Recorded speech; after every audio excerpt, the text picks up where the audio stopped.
Have you ever wondered why a patient with diabetes can have plenty of glucose in the blood but still feel weak, tired, hungry, and slowly develop damage in multiple organs? The answer lies in the pathophysiology of diabetes mellitus, which is one of the most important concepts for nursing and medical students. Diabetes is not simply a disease of high blood sugar.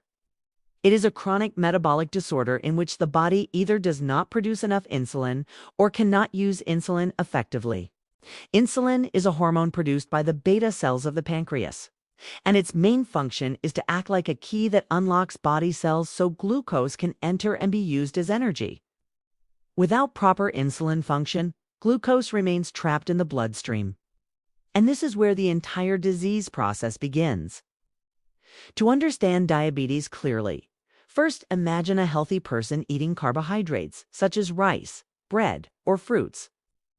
These carbohydrates are digested into glucose, which is then absorbed into the bloodstream. As blood glucose levels rise, the pancreas detects this increase and releases insulin. Insulin travels through the blood and binds to receptors on muscle cells, fat cells, and other tissues. This allows glucose transporters to move glucose inside the cells. Once inside, glucose is used to produce ATP, which is the energy currency of the body.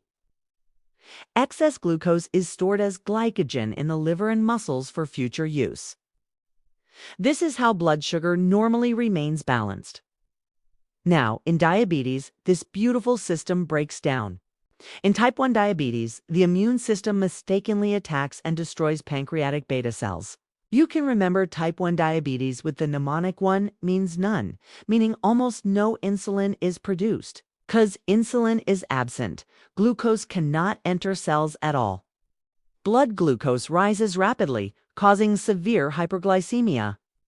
This usually occurs in children, adolescents, or young adults, although it can happen at any age. Since these patients have absolute insulin deficiency, they require lifelong insulin therapy to survive. In type 2 diabetes, the situation is different. Here, insulin is present, but body cells become resistant to its action. A simple way to remember this is the mnemonic type 2 equals resistant root. The pancreas initially responds by producing more insulin to overcome this resistance. For some time, this compensation works. However, over months or years, pancreatic beta cells become exhausted and start producing less insulin. Now the patient has both insulin resistance and relative insulin deficiency. This is why type 2 diabetes develops gradually and is commonly associated with obesity, sedentary lifestyle, family history, and aging. Once insulin becomes absent or ineffective, glucose remains in the bloodstream instead of entering cells. This leads to persistent hyperglycemia. Even though blood is full of glucose, the cells cannot access it, so they behave as if the body is starving. This cellular starvation triggers the hunger center in the hypothalamus, causing polyphagia, which means excessive hunger. A useful memory trick is the classic 3 Ps of diabetes: polyuria, polydipsia, and polyphagia. These are high-yield symptoms frequently tested in exams and commonly seen in patients. Because cells cannot use glucose, the body searches for alternative sources of energy. It begins breaking down fat stores through lipolysis. Triglycerides are converted into free fatty acids, which are then used for energy production. At the same time, proteins from muscles are broken down into amino acids. This explains why diabetic patients, especially those with uncontrolled type 1 diabetes, may present with weight loss, muscle wasting, and weakness despite increased appetite. In severe insulin deficiency, especially in type 1 diabetes, fat breakdown becomes excessive and produces ketone bodies such as acetone, acetoacid, and beta-hydroxybutyrate. These ketones are acidic and accumulate in the blood, causing metabolic acidosis. This condition is called diabetic ketoacidosis, or DKA, which is a life-threatening emergency. You can remember DKA using the mnemonic DKA means deadly ketone attack. Patients may present with fruity breath odor, nausea, vomiting, abdominal pain, dehydration, and deep rapid breathing called Kussmaul respirations. Fruity breath happens because acetone is exhaled through the lungs. Now, let's talk about what happens in the kidneys. Normally, kidneys filter glucose and then reabsorb it back into the bloodstream. However, when blood glucose rises above the renal threshold, usually around 180 milligrams, DL kidneys can no longer reabsorb all glucose. As a result, glucose spills into the urine, a condition called glycosuria. Since glucose is osmotically active, it pulls water along with it. This causes osmotic diuresis, leading to polyuria or frequent urination. Excessive urination results in fluid loss, dehydration, and electrolyte imbalance. As dehydration develops, the body activates the thirst center in the brain, causing polydipsia or excessive thirst. This is why diabetic patients often complain of drinking water repeatedly. The combination of polyuria, polydipsia, and polyphagia forms the classic symptom triad of diabetes and should always make you suspect hyperglycemia. Another important effect of hyperglycemia is blurred vision. High blood glucose changes osmotic pressure and causes fluid shifts into the lens of the eye, altering its shape and focusing ability. Patients may complain that their vision suddenly becomes blurry. This symptom can improve once glucose levels are controlled. Now let's move toward long-term complications. Chronic hyperglycemia damages blood vessels through glycation, which means glucose attaches to proteins and forms harmful advanced glycation end products.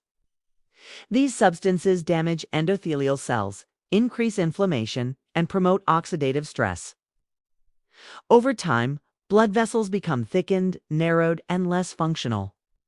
Small vessel damage causes microvascular complications.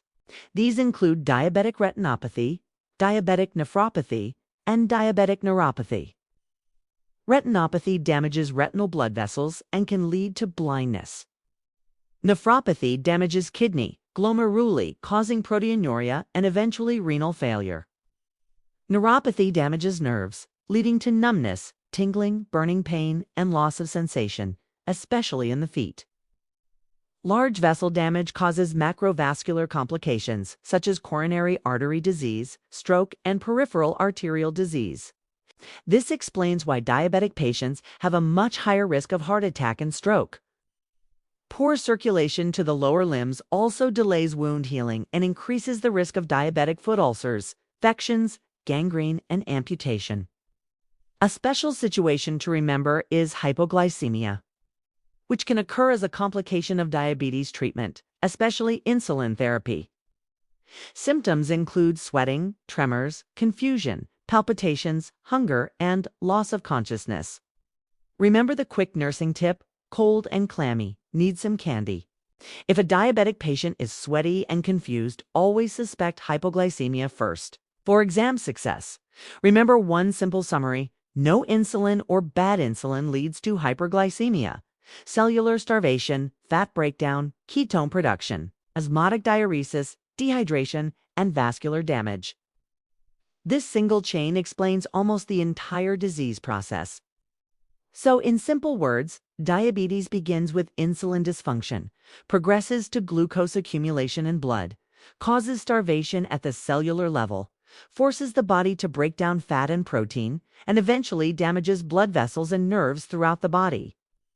This is why diabetes is not merely a sugar disease, but a whole-body metabolic disorder requiring early diagnosis, proper treatment, patient education, and lifelong management.